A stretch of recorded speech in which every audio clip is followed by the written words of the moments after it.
5 divided by 5 equals 1, and then, 2 divided by 2 equals 1, finally, 1 divided by 1 equals 1. But this answer is not correct, because we did not follow one of the most important rules in mathematics, called the order of operations. The order of operations is commonly known by the acronym, PEMDAS.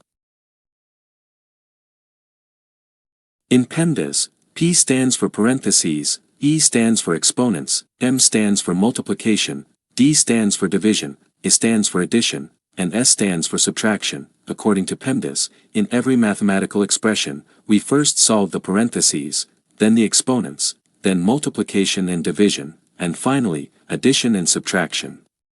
Keep in mind that multiplication and division have equal priority. Therefore, in any expression that contains both multiplication and division, we move from left to right and perform whichever operation appears first. Then we perform the remaining operation. This same rule also applies to addition and subtraction. With that explained, let's solve the problem from the beginning of the video.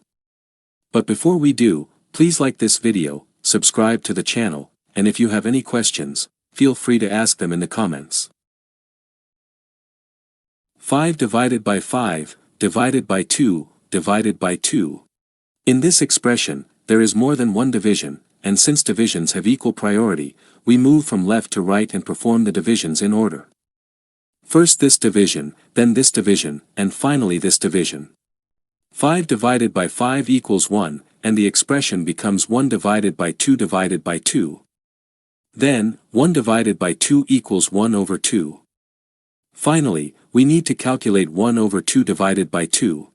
To solve this part of the question, we use the KCF rule. This rule is a simple method for dividing fractions.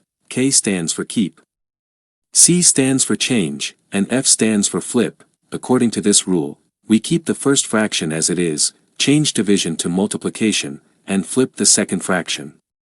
Now, according to this rule, we keep 1 over 2 as it is, change division to multiplication, and flip 2, which becomes 1 over 2. 1 over 2 multiplied by 1 over 2 equals 1 over 4, which is our correct final answer. Thank you for watching this video.